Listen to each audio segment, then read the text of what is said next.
Welcome to Revolution Against Evolution. I'm your host, Doug Sharp. Rich Gear here as well. We have two great guests with us here from, well, they're both from South Africa, but one's stuck in New Zealand right now. Henny Moulton and Joshua Gilbert, glad to have you here.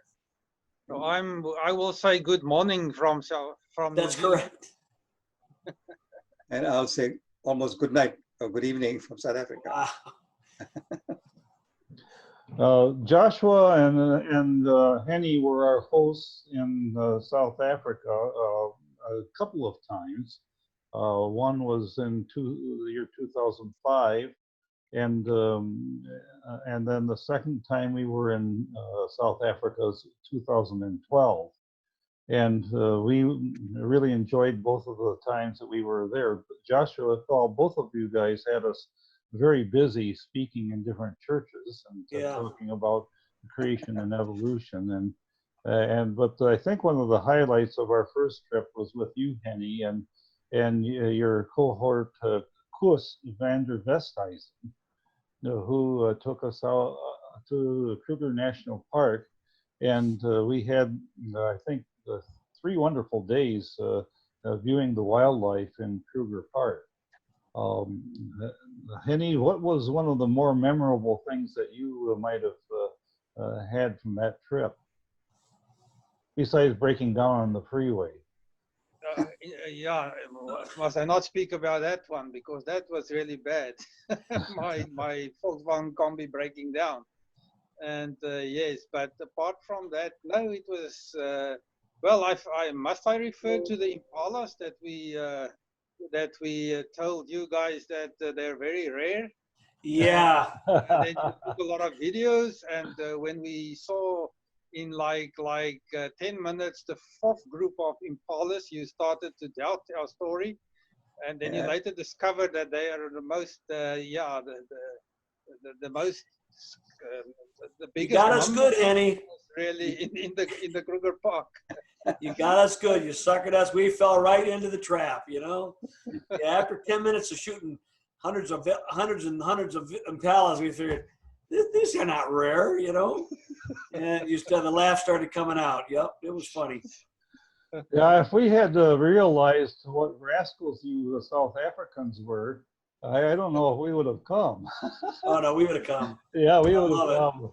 We did see a wild dog, though. You said, which is rare. Yes. Okay. We saw the wild dog, and that was really rare. Yes, they're quite nice to see, and you don't see them that often. Yeah, we did. Now we stayed in a place. I think that they call it the capital of Kruger Park. It's called Skukuza. That's right. And we had 2 different bedroom areas. One was, and they're rondavels is what they called. Is that correct? Rondavels, yes. Rondavel, okay. And they coming from the word round, because they're built in a round shape. Well, that's logical.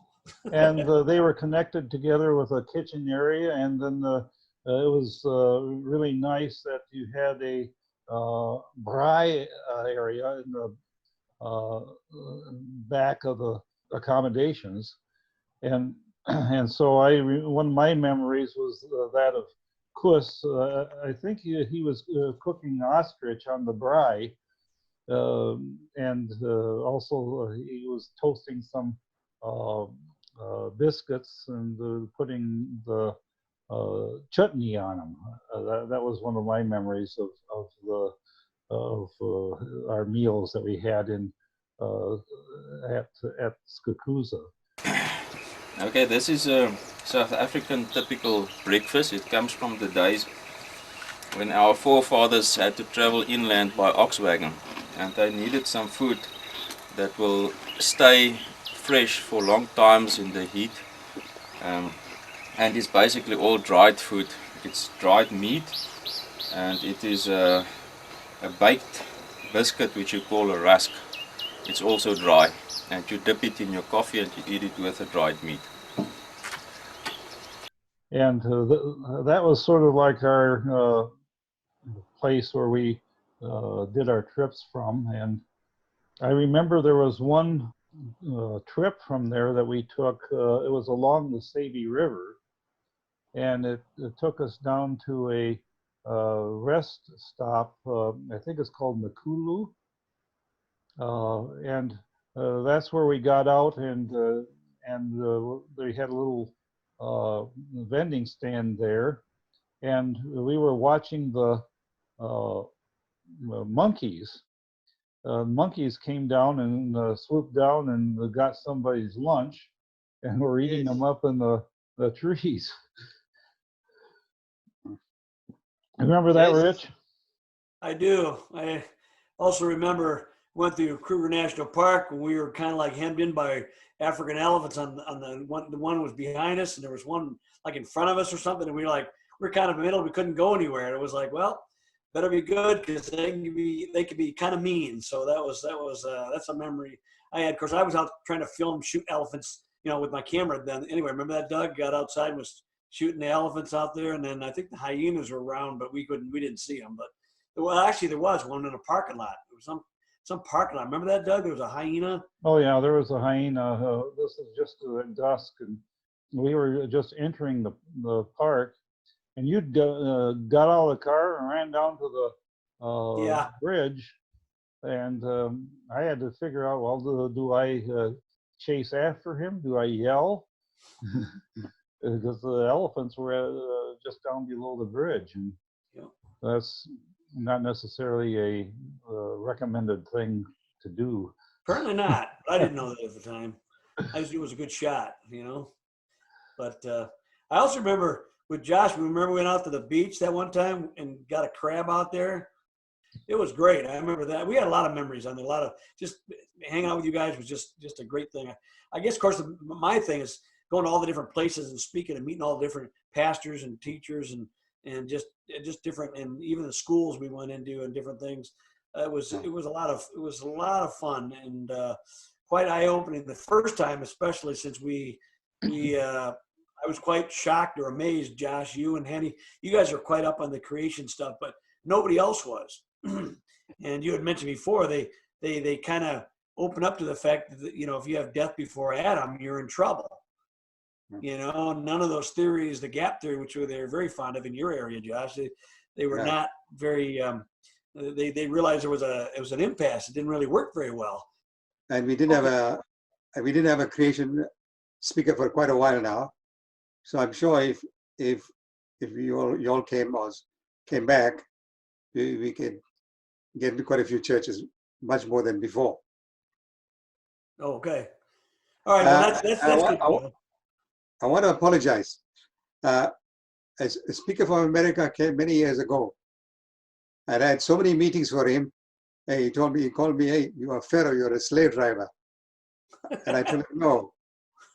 When people come from so far, they've got something to share. And that's the reason why I had so many meetings for you all, so that you can, as many people as possible can be exposed to what you're teaching. Well, I enjoyed it. Didn't bother me. I didn't think you were a slave driver at all. I was very impressed. I was happy. It was so neat to see there were so many venues. It was great. Yeah. Yeah, we would really like to come back someday and visit with you again. And it was really a marvelous time for me, because I was able to see how much people are hungry for the Lord, and also to experience a different culture. And I was noticing that South Africa has like a dozen different cultures, and like 11 different languages. That's right. How do you guys keep it straight? I get along with English. Yeah, that English is the official language. So that's the most common language that you will hear. So that is how they do it. Okay, so English is sort of the unifying language, because I know you speak Afrikaans quite fluent, right, Henny? Well, I am Afrikaans, yeah. So that's right. So you speak Afrikaans. I know you speak it very well. I'm just but to me it's like a whole different language. It's different. So Yes, yeah. Now I was in the Netherlands just this past September, and so you know, your Afrikaans is quite a lot like Dutch in many ways.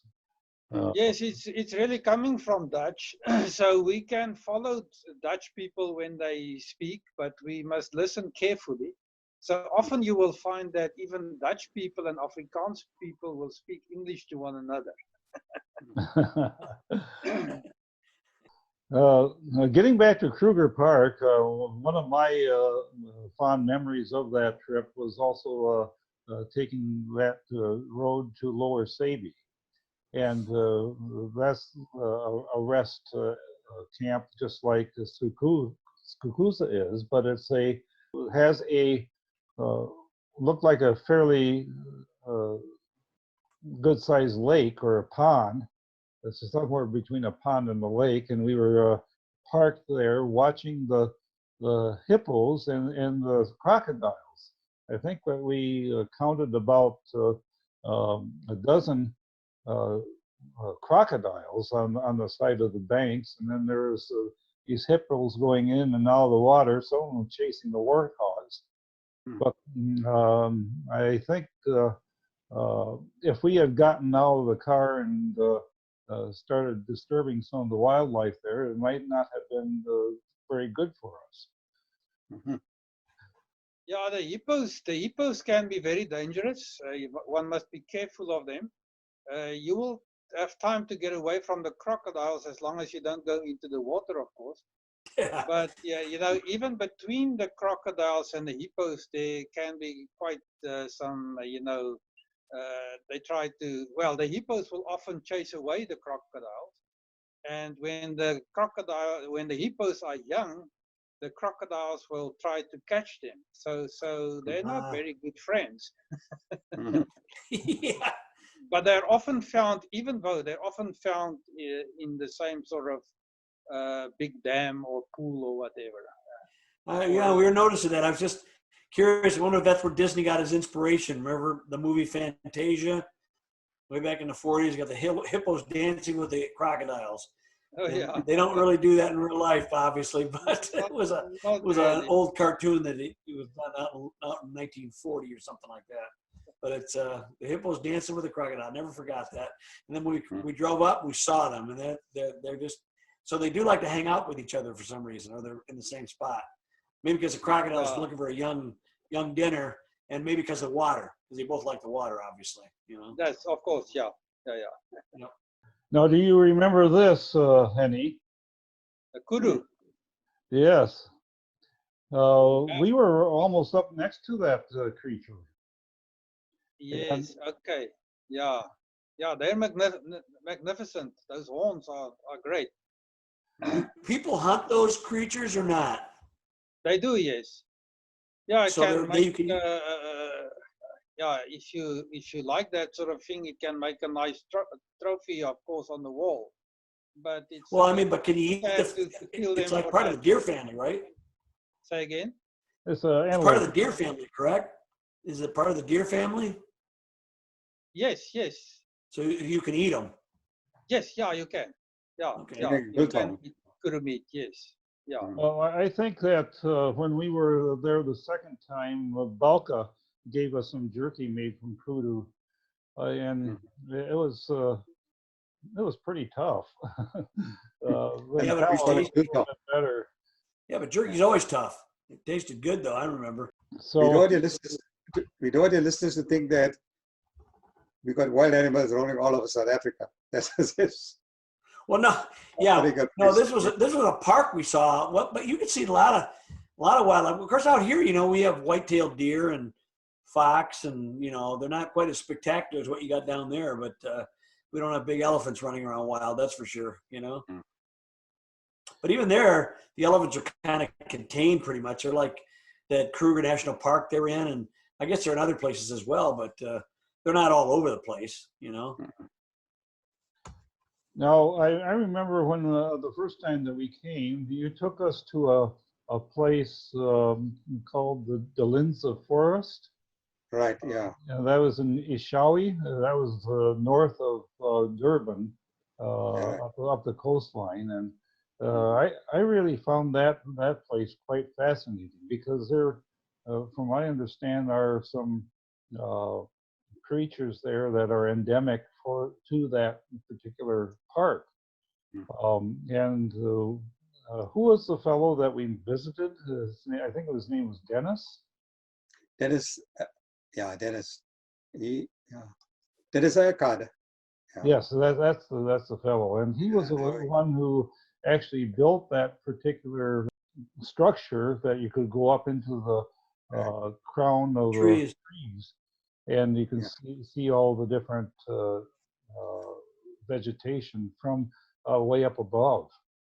And I also remember him talking about a relationship between the crowned eagle, the vervet monkey, and the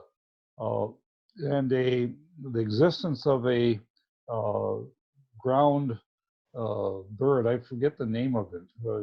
Do you remember it, Joshua? But the reason that this bird was able to still exist was that the crowned eagle kept the monkeys away, and I guess another creature who was involved was the boomslang, the snake. Snake, boomslang. Boomslang, and it was I think when we were in Pretoria the last time, the Kus took us to the Pretoria Zoo, and we saw all these different snakes that That's are very poisonous. in the South Africa area. So it was quite an interesting thing. We talk about the wildlife in South Africa because the evolutionists would say to us that these are all the products of evolution.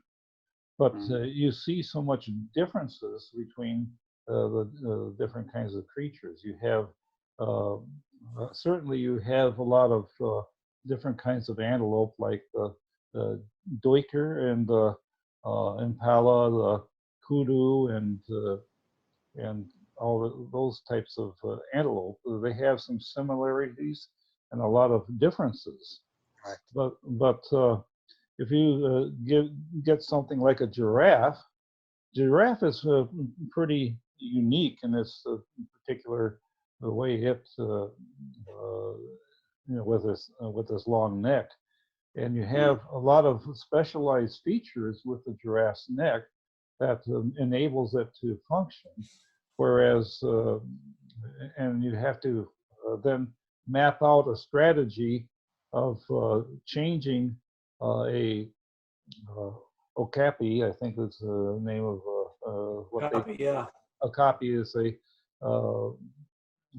another a similar creature that with a shorter neck to be able to bend over and drink water and not have his brains blown out by the blood pressure. Now those are all features of the giraffe that are unique to it, and that you really can't explain by evolution. Now, I remember one fellow asking me, why is the laryngeal nerve of the giraffe wrapped all the way around the bottom of the vertebrae and comes back up to the voice box? And if God was a perfect designer, why would he do such a thing? And I asked him, well, if you're a better perfect designer than God, obviously you know what to do. Why don't you surgically move the laryngeal nerve of the giraffe to and shorten it, and so that maybe the giraffe could sing.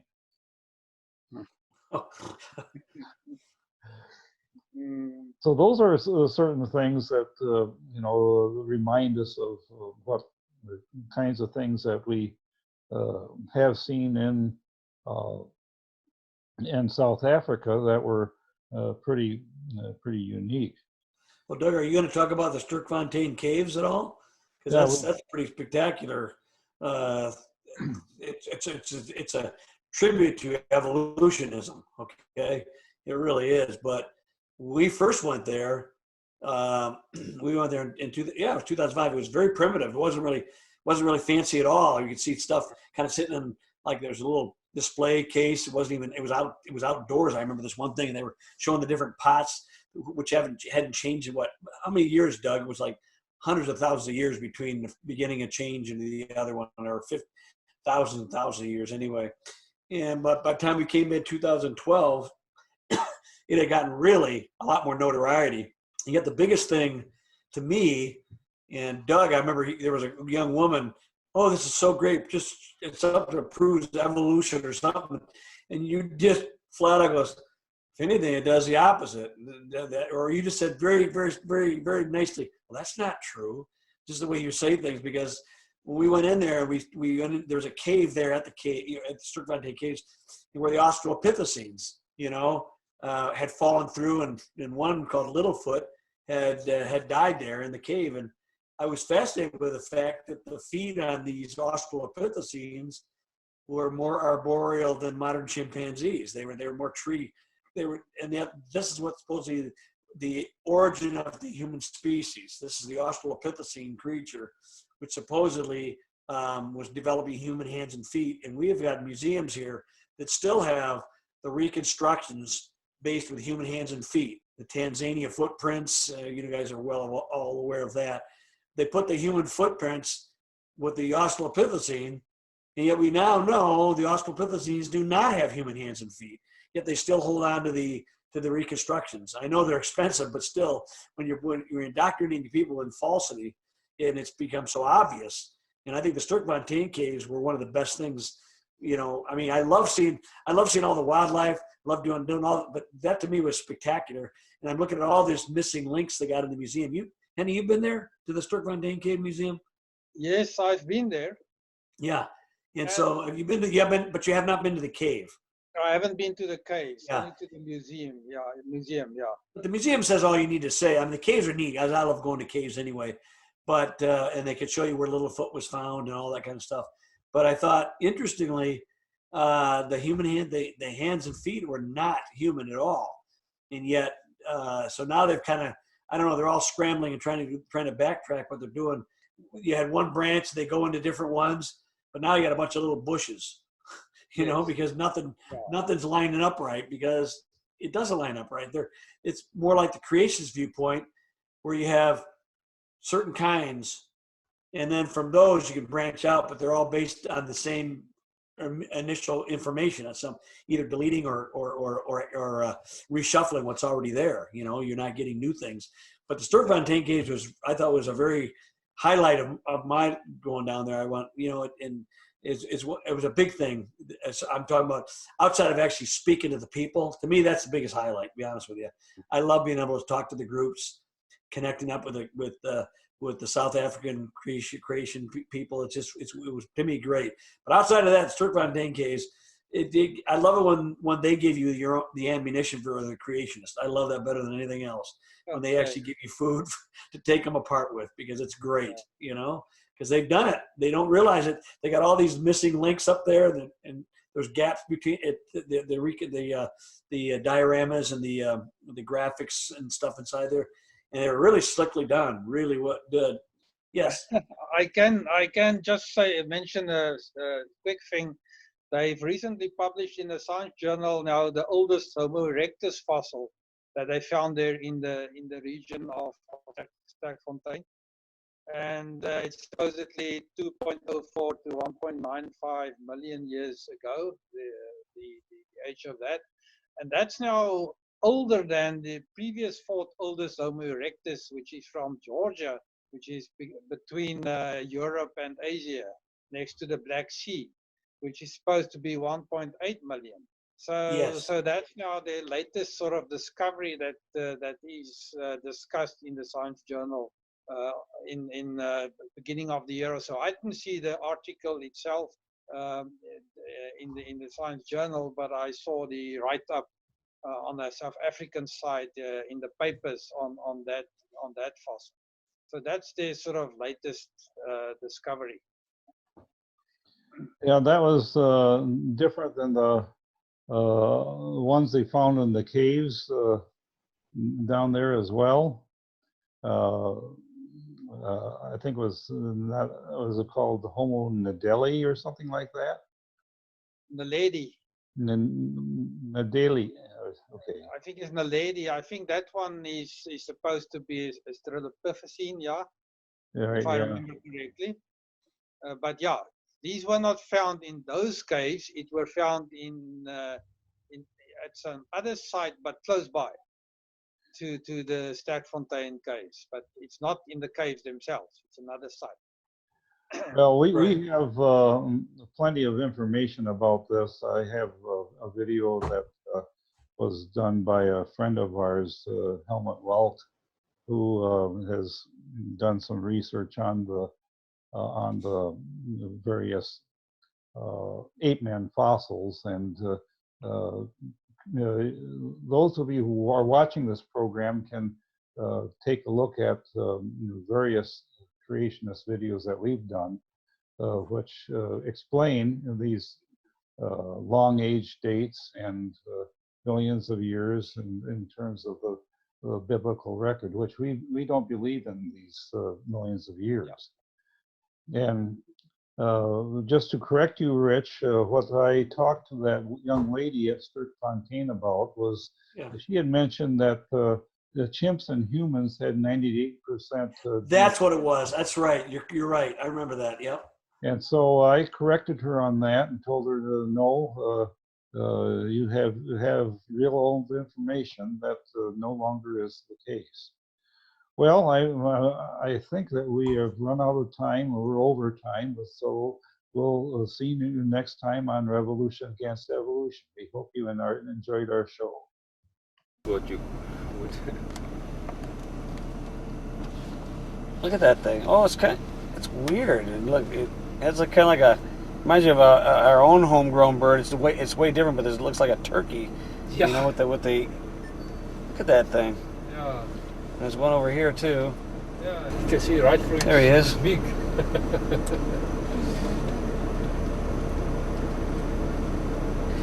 And this is called a what now again? Bromvoël. Bromvoël. Okay. It's the sound it has to do with the sound it makes. Okay. There he is. What are they picking up? Seems to be some sort of their idea of a cereal. Yeah. Not maybe. Yeah. How big would we say these are about? God, they're good size. 2-3 feet, huh?